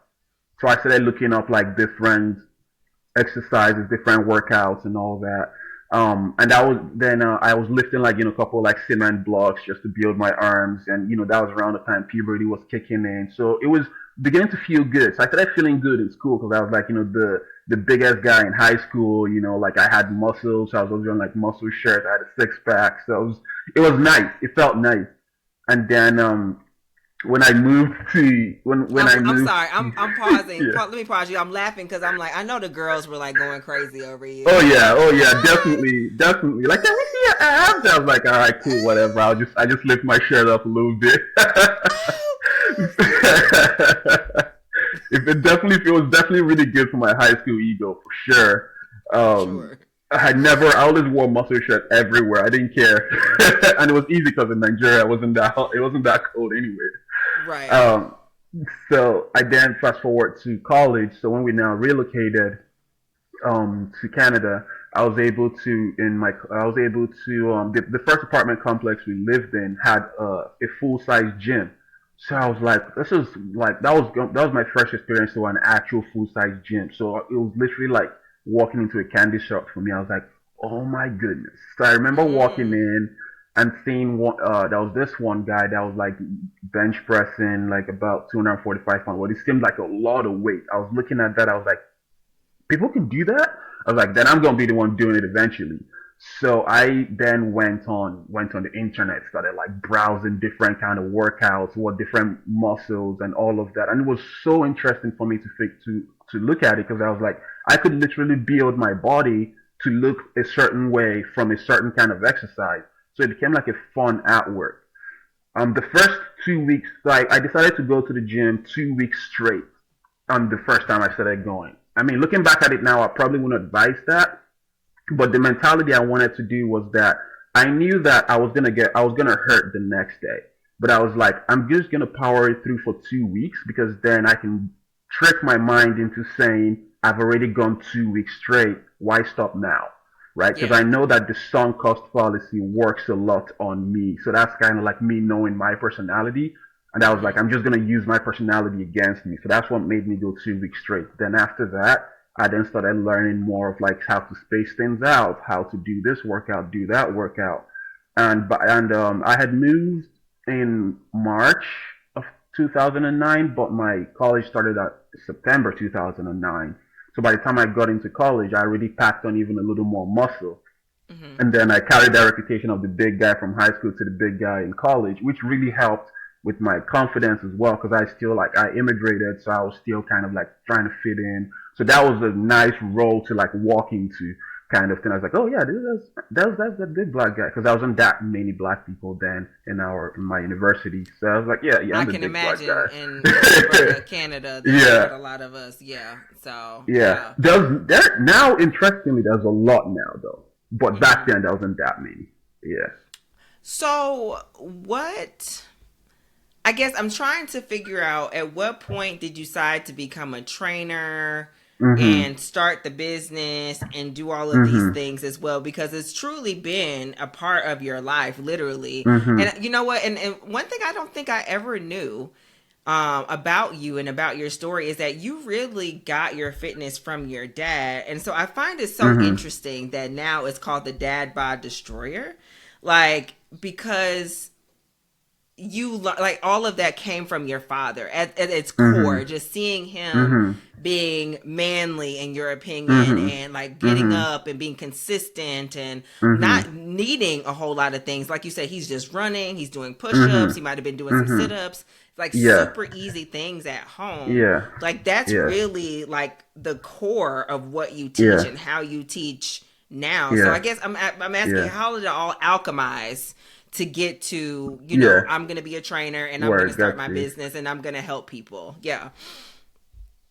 Yeah. So when I saw how I was able to pattern different exercises and literally start building the different muscles and saw it working on myself, I was like, this is crazy. This is so much fun. Because like I looked in the mirror and I'm like, I want this bigger, I want this there, I want this that way. Then I go Google the kind of exercise and then I did it. And then later I was like, you know what? You know what would be even crazier? Maybe I can see if I can do it on someone. So because I had the like popularity of like the big guy in college, so many people usually always came up to me like, "Yo, what workout do you do for this?" or "What kind of workout do you do for this?" And then when I work out in the gym, they're like, "Oh, what do you do? What do you do?" kind of thing. So I was like always telling people, "Oh, if you want to look this way, do this kind of workout. If you want to look this way, do this kind of workout. Oh, this is a secret muscle that if you build this, you're gonna look even bigger than you actually are." So I found myself already like giving like free hints. And then some people were like, "Hey man, you mind writing me your workout schedule, man? Just like, because I want to follow the kind of schedule you follow. I like how you're built." So I was like, "Oh yeah, no problem." And then I was always deriving joy, like researching the different workouts based on what the person said they want to look like, and then writing Mm-hmm. it down for them. And then, my Igbo man side, so this is my Nigerian side kicked in. So the stereotype is that Igbos in Nigeria, we like money and we like business. So That's I was all like, Nigerians, period. I don't know what tribe. yeah. That's every single Nigerian, no matter what tribe you're from. We all, because I believe I have some Nigerian blood. We all like money. We Yeah, like yeah, business. We like to yeah. be educated as well as you. Yep, So, yep, yep. So my Igbo man side kicked in real quick. I was like, wait. I've been giving all these guys some mad tips, and all you guys are getting jacked off of me. Like, you know what? Maybe I can make a little something on the side from this. So then, that was like towards like the end of college. So I then decided that, well, maybe instead of making physical cash, I can claim this as volunteer hours. So then I got together with one of my really close friends, that I met in college, who is still my very close friend till this day, is actually spending the weekend with us. His name is Sean. So he's also like a gym head as well. So I was like, yo, and he was Nigerian. So I was like, yo, we really love working out. Like, what do you think about like us starting a little like boot camp and call it like Project 180? mm-hmm. So it's like, what was like, so we're like, oh, what's gonna be the mission statement? We're like, oh, you transform your fitness 180, so you go from where you currently are to like a better place. And I was like, oh shit, okay, that sounds dope. That sounds dope. All right, let's do it.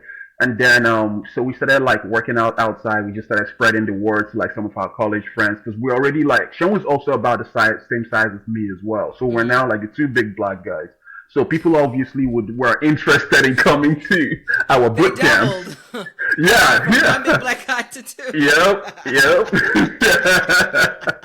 yep. So people were like, "Oh yeah, I'll definitely want to come to the boot camp." So the boot camps, we held them like during the summertime. Can you imagine? To work out outside in Edmonton in the summer. So in the summertime, we held them outside. We did like stairs, did like all those things. We did. Looking back at it, me and Shane, we did a lot of work for free, but because we just really enjoyed it. But I ended up claiming it as like my volunteer hours. Then I was like, I really enjoy this coaching thing, and I know that at some point I'm gonna want to make some kind of money from it. But the pursuit of medicine really took the forefront. So I then kind of like put that in the back burner after then. I was like just mainly focusing on like coaching myself. But then when I got to med school, when I kind of got into med school, I mean, the same thing that was happening in college was happening in med school because I was getting even bigger, I was getting even more defined. People were like, teach me some more workouts. So I then started like deciding to write programs and maybe just charge people like $30. Okay, I'll write a program for you for like $30, whatever. So maybe $30 here, $50 there, kind of thing, just like for a little extra snack money. And then from there, as med school got busier, then I had my own personal challenge. So I started. So I had gotten into. So in med school, I guess real quick, in med school because I started really enjoying what I was doing. I luckily, because of that, didn't struggle in Ross, and I think I have Merp a lot to thank for that because they really cultured me into the studying habit. So in Ross, I was constantly like I graduated with is it like a summa cum laude? It was like a 3.8 on a 4 kind of thing. So I didn't quite struggle, but I found a balance between my working out and studying. So I'd always like go to the gym right after class and then study all through kind of thing. So it was a good balance. But then I got to a point where instead of getting towards the third semester and I was getting a little busier, and then I had also gotten into a new relationship at the time. So I usually always worked out, like mostly did most of my cardio on Sundays, but because I literally had no time anymore between Monday and Sunday, because I went to the gym sometimes during the weekend, and I studied most weekends, and Sunday I went to the beach. When I had this new relationship, I started spending more of my Sundays with her, right? And she loves to cook, so instead of running on the beach, I transformed from running on the beach to sitting down on the couch and eating a lot of food on Sundays. And you're still a growing boy, so I'm sure you love to eat as well too. Yep. So I just was eating a lot, but I always some reason in my head I was like, well, I'm still lifting weights, so I'm good. But I forgot that majority of my high intense cardio were on Sundays.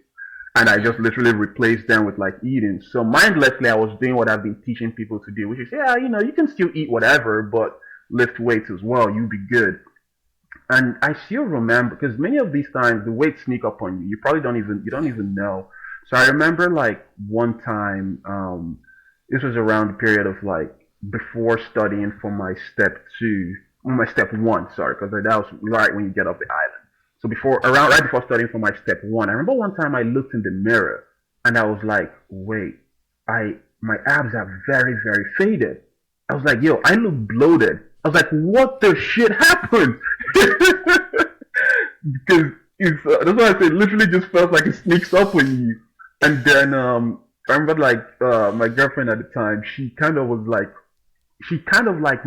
made a little fun, something that she thought was a little funny. But in my head, it honestly kind of really hurt me because I was already battling with it. I think that was one of the first time I actually kind of felt insecurity. Because at the time I first met her, I was like super shredded, right?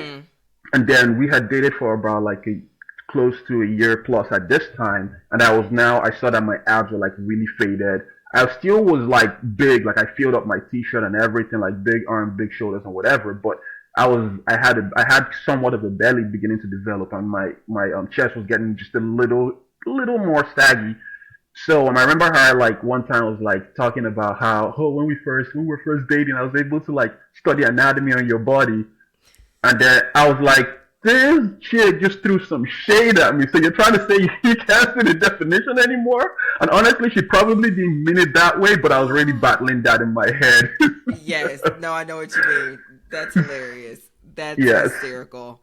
Well, okay. And so what did you do? So after you looked at your body and it's like, okay, it's looking like more dad bod instead It of was definitely looking saggy. like more dad, but then so I moved. Then that was around the end of second year, so I moved home to study for my step one exam, and then black moms don't keep quiet. Some of them say what they want to say nicely, but they're gonna say it. So my mom was like, "Oh wow, you're looking big all over."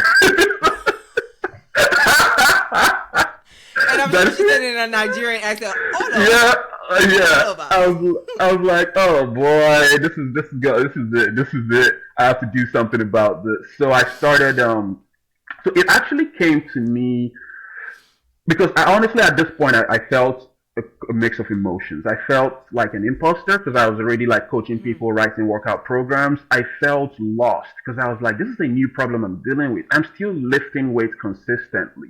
I'm still eating the way I typically eat. Like I didn't significantly increase my portion sizes, but why am I looking like this?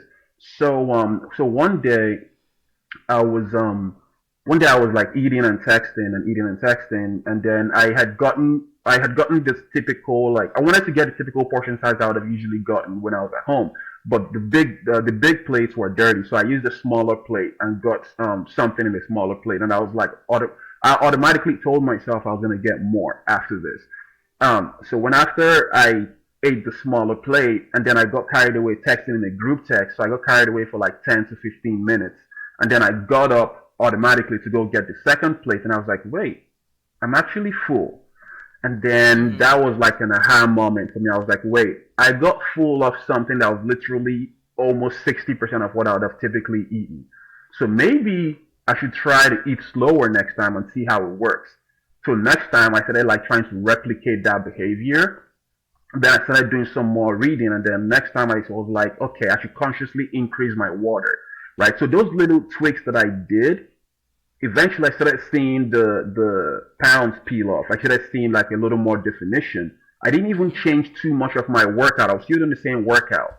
And then I was like, wait, duh, I'm in medicine. I should know this. My metabolism is slowing down. I'm no longer like 20, 21-year-old college student that was like Mm-hmm. working out 7 days a week, training at boot camp on Saturday, eating the same thing, but I was still eating that same way, even though I Right. wasn't doing all this extra activity. So now I just have to reapportion my eating because my metabolism is slower and I'm not as active.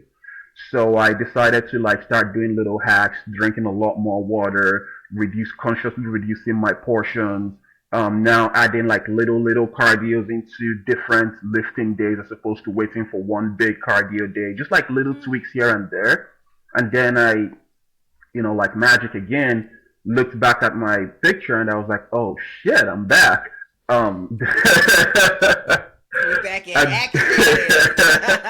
and then yep, that Man. felt really good, and that was now led me to like getting into residency. So as I getting into residency at this time, I started residency like super shredded, like super cut, and then now it was very I found a way to like manage the time constraint with the little tweaks in habits, with the working out and being able to do everything, and that was the mentality in which I got into residency. And I started meeting like some, co-doctors that were, asking the same question of like, fitness coaching. And I had turned my Instagram to start talking a little more about fitness coaching. So, Mm-hmm. there was a new attendant.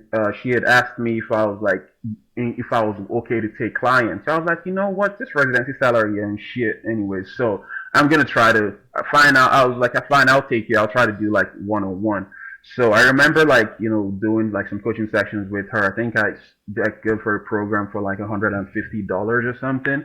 And Mm-hmm. like, then, oversee some of her workouts. And I remember like after doing that, sitting down to myself, I'm like, this is not realistic, man. I'm not going to be able to work these really long hours and then go physically see someone working out. And there's like, it's just, I had to figure out some other way. But I liked the Mm-hmm. fact that I could generate a little bit of extra income.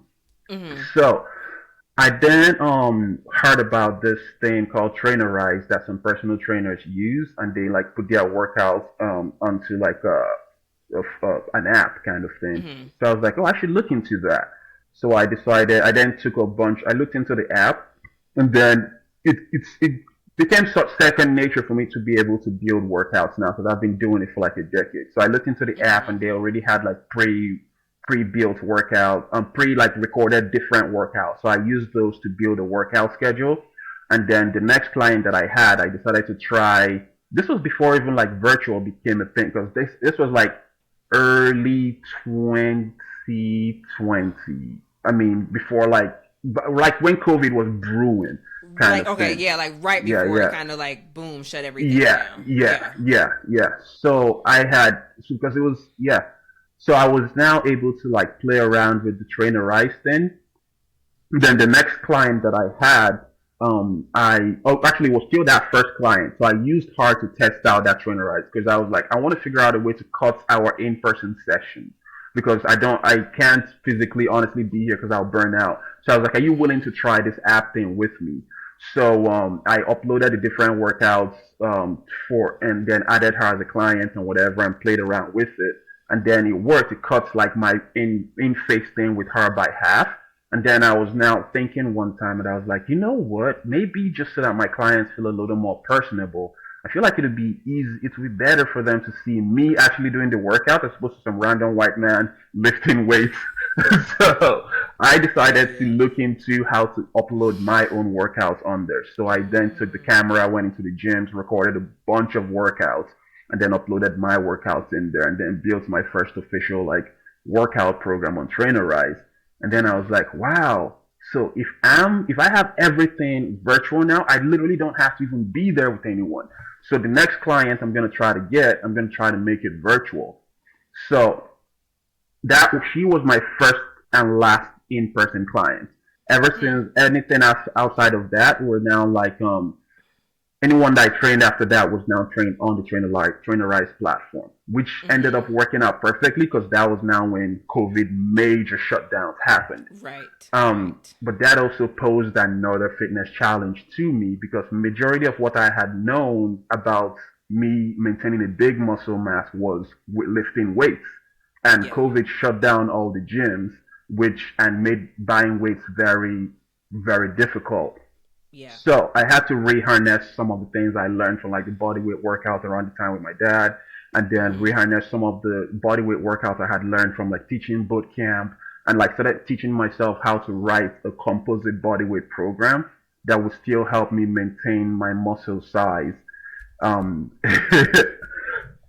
so with No, that, I'm obsessed. yeah, Like, because I didn't know any of these things. I swear. yeah, Like, as long as we've been working together, I didn't know. I guess the level of detail that you've had to do, and like the number of the iterations, and you being forced to adapt and yeah, change your coaching and your offer, in order to fit literally the times, meaning like, just yeah, the environment around us because of COVID, and then your yeah, literal time as a resident, still trying to do everything you need to do, of course, to get out of residency as well too. So that's incredible. um yeah, yeah, that's incredible. So I guess, and also I didn't really understand the roots of the course, and how it mhm, became a full on thing. So I guess, yeah. So let's mhm, talk about the Dad Bod Destroyer. So, because I think that's mhm, leading all into, of course, what you have now. So tell me a little yeah. bit about the Dad Bod Destroyer and how you work with clients now. Yeah, so definitely with the Dad Bod Destroyer, it was pretty much like the best way I can describe it is pretty much like 15 years of my fitness experience, Mm-hmm. with the summary of all the fine details put into 6 months. Um, and everything I had experienced came culminated into me making that course. And the final details as to why I really like it, before I talk more about it, is the fact that the finishing touches was that last struggle I experienced with gaining the weight and then losing the weight despite being busy in my life, and then having to keep it off, and then also teach the doctors, like my co-doctors that were asking me how I did it, teach them that. That was where the key details were, because I realized that as a personal trainer back in the day, I only knew how to teach, and which most personal trainers do, how to teach you to get to where you want to get to. but majority of the times you're not taught how to retain it after you're done with your personal trainer. Right. Right. So I noticed that many people, especially in North America, believe that they have to be fit for a reason. Like, you have to be fit if you're in the military, you have to be fit to play a sports, and you have to be fit for this, right? But in the Dad Bod Destroyer course, I make people to relearn that and to see that you can be fit from anything and for anything that is just life. Um, so in talking about it, I set it up like, I guess because I'm a nerd, I set it up like kind of like a medical study, right? So the 6 months program, um, is a combination of like teaching you the online module with me coaching you. So I set up like the first month, I call the basic sciences. So that's where we're not even really going to talk about fitness or anything. I'm literally going to delve deep into like, who are you? Why do you want to be fit? What is it tied to? What do you consider as being fit? What do you like? All your quirks and everything, right? Because after you learn that, then we'll really get into the roots of things and then clean out your time and see where we can put in time for you to even be ready to accept what's coming. Then the second and third month, I call it the clinicals, because now you're going to get your hands dirty. We're going to get into different types of exercises, different types of workouts. Do you like running or do you hate running? Do you even care for the gym or do you not? What do you like? Because then we can now use that to infuse into the quirks that we figured out in your first month. So in that second month, you would learn what you like and you would learn how to make a workout, any kind of workout out of what you like. And then we'll talk about what kind of feeding patterns that you enjoy and any kind of thing that you can tie into that. So that second month after that, you're now ready for what I call residency, which is the third and the fourth month. So then at that point, I'll give you a lot more, even more autonomy, and I'll be a little less on the helicopter parenting part, because then I now want you to start getting used to utilizing some of the skills we learned in the second month, start practicing some of the things, making your own workout schedule, making your own meal plans, and checking back to me, taking the lead at coaching yourself. And then by the sixth month, I call it fellowship. So that's mastery. So at this point, I need you to be able to put everything together, show me how everything is working. And at the end of that sixth month, which honestly, like most people will graduate if you really put in the work. At the end of that 6 month, I do what I call you become zadified. Do you get a certificate that says you will get a certificate? Yep, you will get a certificate that says you're zadified. So, because at that point, like literally for as long as there's air in your lungs, you will figure out a way to stay fit. And that's because I figured that out through life. And I figured that it's a gift and something that everyone should have. Everyone should at least have control of their fitness. Absolutely. That's kind of the biggest motivation to make the Dad Bod Destroyer course and to tame it in that way.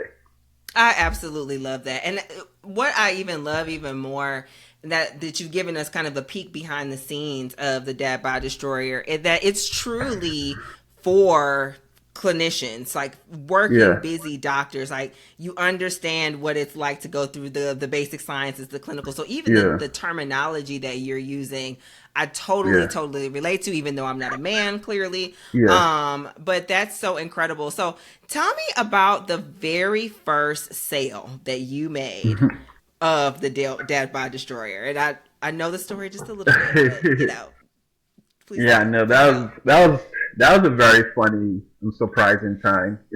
another trying month. Damn, we've been having a lot of trying moments. But so after residency, I decided that I wanted to relocate back to Canada, specifically to British Columbia. And luckily, I got a nice spot in the mountains, and it was really beautiful. But then, because my my residency training was with the American board. The good thing is I didn't have to write an exam coming back to Canada, but they had to verify paperwork, reach out to universities, do all those things, which ends up taking time. So this is like 6 months of not working, but it was 6 months of being in the most expensive province in Canada, which is also, is probably one of the most expensive up there, because British Columbia slang is brain cash. That's what they say, BC. So it was British. it was a bit of a struggle. It was a bit of a struggle. So I remember like so I was still using the same mentality that I was using to like make some sales in residency. Like had my low ticket programs. I was like prospecting like hell. Sometimes I would make 1,000 extra here, 2,000 extra there, which came in really handy in residency because at least I had a salary. But then when I was now in that 6 months make waiting period, and all the loan people I owed were writing me back saying it was one out money. The 1,000 and the 2,000 here and there really wasn't cutting it. So I remember like I saw a post that Kim had made on Facebook. Actually, when I was still in residency, talking about like a really like business thing, surprise thing, and just kind of like how Ross rang a bell in my head. That rang a bell in my head. I was like, I feel like I need to be there. So I just replied and then forgot about it. So at about this 6 month period, I remember like feel like she kind of indirectly knew, like Kim reached out to me and then was like, hey, just following up on your reply from like back then, are you still interested? So in my mind, I was like, sure. I mean, it doesn't hurt. And then, so then, we had our first conversation, we had our first catch up. And then I told you that honestly, I really want it right now, but man's are struggling to survive with limited money kind of thing. And then, you very graciously was like, hey, what are you actually doing right now? Like, what kind of things are you doing? And then I told you like some of the things I was doing. Like, I'm just trying to like see how I can increase my offer. I felt like I was doing a lot. And then you were like, what was your last client? I was like, my fellow doctors. She was like, then why don't you go sell back to your fellow doctors? And I was like, wait, I never thought about that. Especially now that I'm like literally done residency. I'm a full-fledged MD. And this is a coaching taught by a full-fledged MD. So shit, this price tag is way too low. The price tag I put on this is way too low. Because I was like, this is some premium coaching, and I can guarantee that people will get results out of this. So I kind of like reached back into my mind, and then I was like, okay. I put a different price tag on it, put a 4-figure price tag. Yeah, 4-figure price tag on it per month, or I guess sorry, I have to do my count. 5-figure price tag for the whole package. And then I was like, you know what? I'm a doctor. I know what I'm saying. I'm going to sell to doctors. We both know what we make, so you can't bullshit me and say money is a problem, because I know you can afford this. So if you don't want it, it's either because you truly are not ready, or I didn't do a good job giving you this offer. So with I think Coach Kim opening that avenue for me that I could really sell back to my fellow doctors and they would listen to me because I'm a doctor, opened a whole other avenue for me. So I decided to rebrand myself, remake the offer, made it really fully padded, made it that 5-figure offer, and then put myself out there on YBAD. I was like, who knows? Worst case scenario, they curse me out. I'm still going to be broke anyways. But better case scenario, I might make some money. So I put the post out on YBAD and then went to bed. Then I remember waking up the next day and then saw multiple notification. I was like, oh shit, this post literally almost went viral. Everyone was laughing about it. Yeah, no, you did go viral. I'm like, because I saw it and I'm like, holy hell, I'm ready to buy it. I'm not a man, but I'm ready to buy it. So anyways, I'm sorry. Yeah, everyone was hyped up. Everyone was raising their hands that they wanted to get a call. And then I remember the euphoria I felt that day, because I felt I think the way Nigerians say it is levels don't change. I felt yo, I'm on a whole other level now. I was like, yo, I always knew that I was going to be rich, and I always knew that I was going to be rich outside of medicine, but I literally now felt like I could touch it. I could actually literally touch the money. It's no longer imaginary. So I was looking around yo, I can be as rich as I want to be now. So, and I'm actually going to do it doing something I genuinely enjoy. So I then booked, I think it was 5 or 6 calls or so. Some of the calls, some people didn't understand exactly what I was doing, and then I had to explain it to them, and then they realized that it's not exactly what they were looking for. But I realized that one of the calls that I ended up being a client that I ended up closing on the 5-figure deal was he was very like I realized that the sale was very smooth, that it was literally like a conversation because it got to a point where I felt like I was talking too much and he was already sold. Because I think I was more in my head about it, and the one thing that Kim always tells me is that stop being in their pockets. I was more in my head and in their pockets that I almost found myself getting so scared to get to the offer price. And Right. when I got to the offer price and told him, I remember like my legs were shaking. I was like, man, he's probably gonna be like, F this, it's not worth it. And then he was like, okay, fine. And then I was like, I literally held myself back from being like, wait, what? Are you sure? Then I was like, okay, yeah, okay, good. I was like, okay, good, good. All right, congratulations. You know, I was like keeping my cool because I was on video. So I was like, yeah, congratulations. I can't act like you're my first big fish because you're probably gonna be, you're probably gonna be like, oh, is Right. it worth it? You have to like So I was, control your yep, emotions. Exactly. yep, Exactly. yep. And I was like, yeah, okay, congratulations. Handed over the call to Jasmine. Jasmine is my partner, and she's also my life partner and business partner. So she was like, so Jasmine took the card details, and then boom, payment hit. So I remember when we got off the call, I was like, yo, we're gonna eat next month. We're gonna eat next month. Because at this point the cash was already running like really low, and then Yeah. so when we got that, it made a huge difference. Like it really made a huge difference because I was like, man, I felt really good. I was like, I'm finally going to get some new winter gear because winter is coming. For me going to be able to like get some new stuff because I felt like I was in this weird spot where I had finished residency. I was able to start earning as a doctor, but because of my choice of relocating, I felt even more broke than when I was in residency. But I Yes. just had the name, so it was weird. But when I got that money, that when I closed that client, it felt really good. And then the coaching sessions were just so beautiful. Like I was every time I called him, every time we talked, it was like I could tell that he was beaming from the value that he was getting, and that in turn was helping Mm, me beam even more from giving him the value. Because I was like, if you paid me this much money, best believe I'll go above and beyond for you, not just because of how absolutely. much you paid, but also to make sure that it's Absolutely. worth it. And because of Absolutely. that, yeah, because of that, I had decided to just, I think that was a thing I learned from Ross Merp, where they were like, if you don't make it, we'll give you your money back. So I decided to Mhm. actually like I trust myself that much and trust the program that much that I was like, I'm putting a money back guarantee on this. Like, if you don't see significant change after doing everything I tell you to do, then it's on me. I'll give you your money back. But you have to do everything I tell you to do, though, kind of Right. thing. So I Right. decided to add that to the program because I was like, at the end of the day, despite the fact that the money is nice, it's the love for it is the big thing that drives me because it's priceless me seeing people transform and the people that have helped transform reach out to me and telling me how they forever admire everything I did. It's I can't explain it, but it's just a very very priceless feeling. It Yeah. is. It is.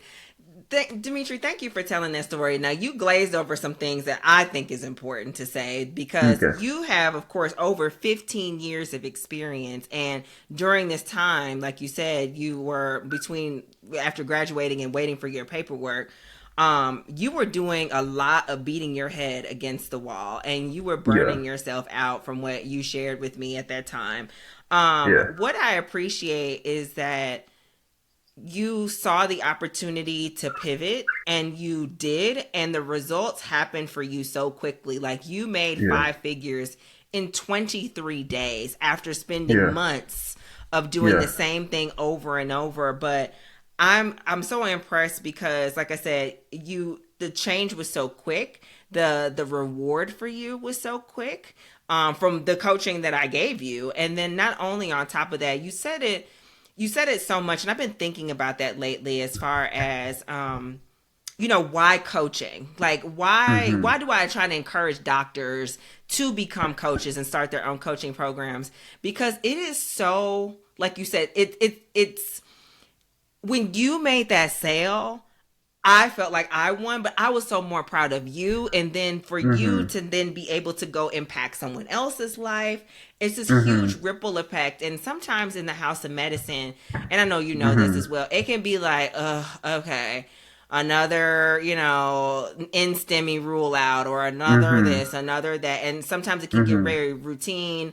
And of course, there's not enough doctors, so we don't have the much time to actually get deep with people as sometimes we want to. Of course, you're family medicine, so you have outpatient and inpatient experience.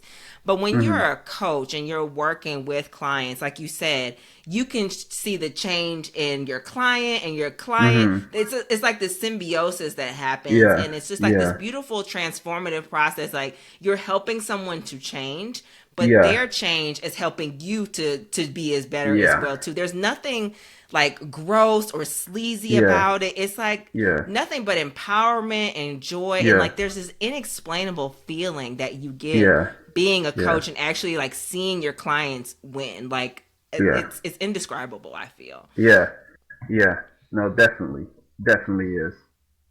I think some of the best memories I've had has been the client's testimonials, for sure. Absolutely. Well, I don't know what else to say. You told us pretty much everything. Is there any, well, yes, I have one last question for you. So for anyone who is listening out there, speaking of, who maybe has a similar experience, maybe they are into fitness, or they just have a special, unique talent that they grew up with, and they want to help other people with it like you've been doing. What would you say to them? What advice would you say if they're wanting to start their own fitness business, coaching business, consulting? What advice would you give that doctor that's listening right now? I think the big advice I would give is you can make money from anything you do. Trust me, literally anything in this world. If you put your mind to it consistently, eventually you make money from it. So that means that is not the secret sauce to making money. The secret sauce is finding something that you actually love so much that even when you're doing it for free, you will still love it. Because being an entrepreneur, you would have a lot of hours that you're going to work for free, and you have a lot of hours that you're going to doubt yourself. So if you don't love it, you would already fail from the start. So find that one thing that you love, stick to it, and then be open to coaching in all shapes of form, from peers, from people that have done it before, from official coaching, and you combine those two together, there is absolutely no way you wouldn't be successful over time. It's just impossible. So I think that's the advice. That's great advice. That's absolutely great advice. Is there anything else you'd like to share with the Docs Get Money podcast before we wrap up? No, I think you pretty much asked pretty much everything. I guess if people wanted to find out more about my origin story, like how I told about like my dad and then my fitness thing, I do have a blog that I had on my website, but I can share the details of my website later. But the blog is pretty much mostly mirroring the stages of my origin story with fitness, in case anyone is interested in that, because it's a whole, I don't want to keep you guys here, so it's a whole long series of things. Okay. Yeah. It's okay. I was going to say, so yeah, if you are interested in hearing more from Dr. Dmitri, he's on Instagram. I will put his link and handle in the show notes. And then if you're interested in checking out on his website and his Facebook page and all those things, that is going to be listed in the show notes as well. So Dr. Dmitri Ezeuko, like I said, my star client, we just laughed and enjoyed each other the entire time. But again, thank you so much for gracing the Docs Get Money podcast. As your coach, I'm so proud of you. Everything that you're continuing to do, all of the people that you are continuing to serve, and all of the wealth and the abundance that you're calling into your life and to the people around you. It's beautiful to see. And I'm so glad that I responded back or emailed you back on the Facebook page. But But I'm incredibly proud of you. I hope that you continue to destroy dad bods all around the world, not even just in North America, but globally. What you offer and what you do is so powerful, and I'm so glad to have you on the podcast to talk about it today. Thank you. I'm definitely really glad to be here. It's gonna be fun hearing myself after hearing all your podcast series. But I'm really honored to be here. Thank you. Not a problem. Thank you for listening to the Docs Get Money podcast. New episodes drop every Thursday wherever you find your favorite podcast. Share, comment, follow, and subscribe to the Docs Get Money podcast wherever you get your podcasts. And if you want to know more, visit me, Dr. Kimberly Brown, at KimberlyBrownMD.com, and be sure to follow me at Dr. Kimberly B on Instagram. And until next time, let's go get this money, honey.